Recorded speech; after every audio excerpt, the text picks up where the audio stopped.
Hi guys, this is Kayla. And this is Becky, and we're with a couple of these read. Yes, and we also enjoy our weekly wine. What is the weekly wine, Becky? We have never had a wine by this before, Horse and Plow. Oh, very different. And this one is called Draft Horse Red. They also have a Draft Horse White, but this is the red. This is a 2019.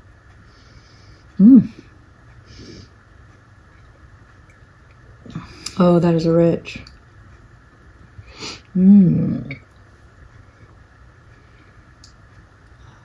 Is it plum? Is there plum? There's some deeper berry that It's the darker berries. the dark cherry. It is, yes. Dark cherry, Yes. dark cherry. Those are the two that I mixed up. Now, you kind of gave me a hint before we started the video, but it's the same berry that we never guessed, and that's boysenberry. Boysenberry. And I think boysenberry has that aftertaste. Yeah, it does. And that's how I'm getting better at this. Yeah. But definitely dark cherry. And I think I love wine with that dark cherry because it Reminds me of a dark chocolate, a Yes. dark chocolate would go well with this. like this is what that good charred beef, the dark chocolate. Oh yeah, things something like that. Yes, would definitely go. Anything. I think any grilled. There is a restaurant that they do a really good grilled pork chop, which you might not normally drink red wine with a pork chop because I think it depends on how it's made. yeah, but it's the seasoning they use. It gives this very smoky flavor to it, and this would be perfect with that. So anyway, so I think it's delicious, and again, it's Scout and Cellar clean crafted wines where they use no pesticides in any of on any of their vineyards or anything. No added sugar, no added dyes, no additives like that whatsoever. And so it has a really good, authentic taste. You taste the grape. And I think this is my favorite one I've had in a while. Yeah, Like, this is really good. Really good. It is good. So what are you pairing it with today? Well, it pairs perfectly because it does have that layers and it does have depth. It pairs perfectly with Secluded Cabin Sleeps Six. And I also think these dark red wines just go well with murder and chaos. So Of course they do. Lisa Unger is one of my favorites. It's been a while since I've reviewed one of hers. I really like her short form fiction. So she'll do like a Christmas novella every year. She'll do some short stories and things like that. And I usually read those. And I realized I hadn't read any of her like actual full novels except maybe one. So Yeah, I got too. I got this one from the library, and oh my gosh, it's like you give her 50 pages and she will keep you glued. You give her 400 and you're not going to put it down. This is such an interesting book. So Secluded Cabin Sleeps Six. It has to do with genealogy, family dynamics, and secrets the family keeps. So you have a nice little family. You've got Hannah, her husband Bruce, her brother Mako, and her brother's wife Liza, and then her best friend Cricket, who is also her brother Mako's ex-girlfriend. On and off again fling for years. Wow. They go to the cabin and then Cricket's, boyfriend, flavor of the week kind of boyfriend. So you have these 6 people. They go up to a cabin. Hannah really doesn't want to go because they just had a baby.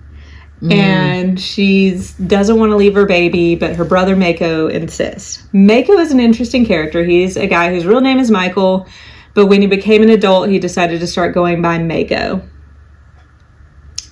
Which I feel like if as a grown adult, you're like, let me name myself after a predator of the sea, that says something about your personality a little bit. Sounds a little weird. And he runs a video game design company. And there's always been like whispers about Mega's not a very good boss. He might be embezzling. Like he is always hitting on female interns and stuff like that. And you get the idea that maybe Hannah has covered for him in the past, because when we get to her chapters, we see that there have been times, little incidents in their childhood. He's the oldest brother. She's younger by like 2 years, but she was kind of expected to clean up his mess. Like, he would throw a party at their house. She had to get the house clean before the parents showed up because he'd just leave with his buddies. So that's sort of their dynamic. Now, he's the one who's gone out and made billions with this tech company. Her first job out of college was with his tech company. Then she gets married, gets pregnant, and wants to be a stay-at-home mom for a while. So her husband, who's a computer engineer, goes to work for his tech company. They're living out of the house that Mako is renting to them.